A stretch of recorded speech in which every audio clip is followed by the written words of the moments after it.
The a corporation wants to build a pipeline through the Indian reservation.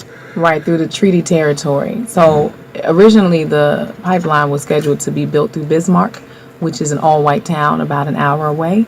And the residents there said, no, you're not allowed to build this pipeline here because so many pipelines have been breaking. And they felt like it would compromise the integrity of their children's drinking water. They said, it's not good enough for our kids. Go build it over there.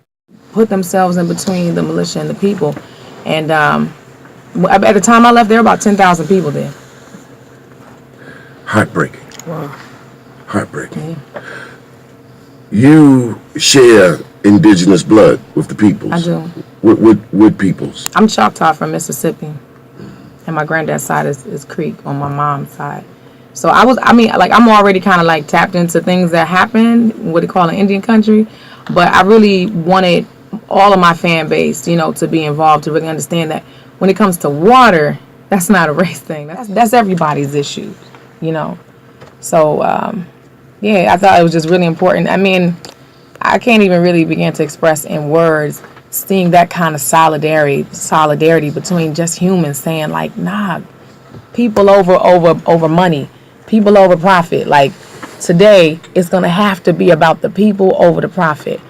And really stand in front of those big multi-billion-dollar corporations and saying like, nah, not today. That was something really, really powerful to really witness and be a part of. Coming together like, not this time. And because the corporation, the Army Corps of America, which is back in the DAPL, is also funded, by Bank of America and by Wells Fargo and by SunTrust Bank. So, and by Donald Trump. This is a big thing, Everyone came together to say, okay, we're going to run this oil through here. And not to mention the fact that we're supposed to be moving towards clean energy, for the betterment of the entire planet. So, I mean, it hits on so many different issues, there. So, for people of color to control their own narrative, to not allow someone else to tell your story because they're going to tell it wrong. It's in their best interest to tell it wrong. Like, that's why I needed to go out there and share with my own fan base what's really happening there. Right.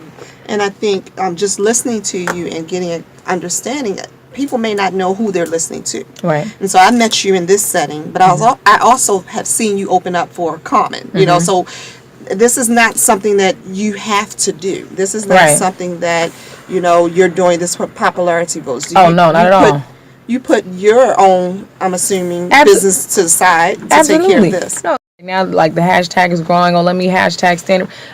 I'm talking about on my way back home, they held us up in the airport for hours, interrogating us about why we were there. This is not like, it's not for popularity. Like, trust me, there were moments where I was like, this is serious. This is not a game. It's a war zone. It is.